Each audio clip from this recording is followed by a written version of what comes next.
السلام عليكم مشاهدينا في كل مكان، وحلقة جديدة من حلقات المستقصي. النهاردة هنتكلم عن موضوع شاغل الشارع المصري بقاله أيام، وده بسبب ان جهة كبيرة زي المعهد القومي للتغذية هو اللي اتكلم عنه، وكمان لان البعض ربطوا بالأوضاع الاقتصادية اللي بنمر بيها. النهاردة هنتكلم عن أرجل الفراخ بس بعدسة المستقصي، وزي ما عودناكم أصل الحكاية من البداية للنهاية هتلاقوها معانا.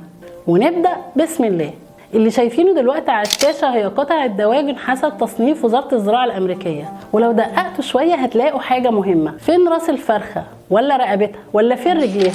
وده خلانا نبحث أكتر عشان نعرف هل الأمريكان بيستخدموا أرجل الفراخ في أكلهم ولا لأ، وكانت النتيجة المنطقية.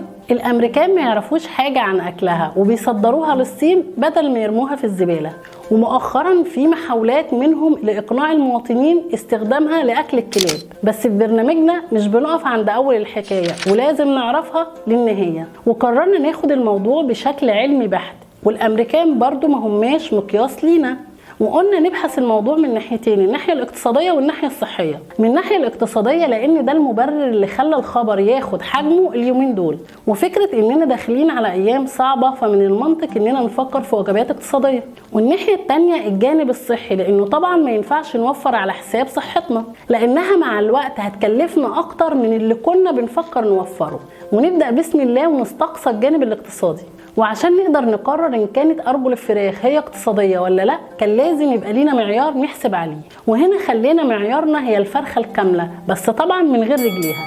وقررنا نقارن ما بين كيلو ارجل الفراخ وكيلو الفراخ بدون الرجلين. اول حاجه كان سعر كيلو ارجل الفراخ بيتراوح ما بين 10 ل 20 جنيه، اما كيلو الفراخ فكان بيتراوح ما بين 50 ل 54 جنيه وقت تسجيل الحلقة. وهنا السعر ظاهريا كان لصالح أرجل الفراخ، بس لما جينا نشوف محتوى اللحم في الاتنين واللي بندفع فلوس علشانه، تقريبا لقينا أرجل الفراخ زيرو لحم، وبتتكون بشكل أساسي من 60% عظم والباقي جلد وأربطة وأوتار. أمال فين البروتين اللي بيقولوا لنا عنه؟ ولا فين القيمة الغذائية؟ الحقيقة هي فعلا فيها بروتين، وكمان النوع المهم من المفاصل. كل 100 جرام من أرجل الفراخ فيها 17 جرام بروتين. ابعد ياض عن التلفزيون عشان في كلام كبير قوي بيتقال وانتوا ما انتوش فاهمينه، وشكلنا كده داخلين على ايام سودة. ابعد شوية. اصبر عليا. المستقصي لما قارن نسب البروتين في الفرخه نفسها لقي ان كل 100 جرام من الفراخ بيحتوي على 31 جرام من البروتين. يعني الفراخ تكسب الجوله الثانيه وتكسب معركه الناحيه الاقتصاديه، ويبقى قدام ارجل الفراخ الناحية الصحية يمكن تقدر تعوض وتتعادل مع الفرخة. وعشان نعرف تأثير أرجل الفراخ على صحتنا بصينا لحاجتين في المقارنة بينها وبين الفرخة. الأول نسب الدهون ونوعها، وبعد البحث والتقصي نقدر نقول إن الفرخة تكسب الجولة دي كمان. ولو انت اشتريت صدور فراخ هتلاقيها بتحتوي على 3.5% دهون لكل 100 جرام، ولو اشتريت وراك الفراخ هتلاقيها بتحتوي على 8% لكل 100 جرام. اما لو اشتريت ارجل الفراخ هتلاقيها بتحتوي على 13% دهون لكل 100 جرام. ومش هقول لكم الدهون واضرارها، خصوصا اننا كشعب مصري بنحمل نسب عاليه من امراض القلب والشرايين والكبد الدهنيه.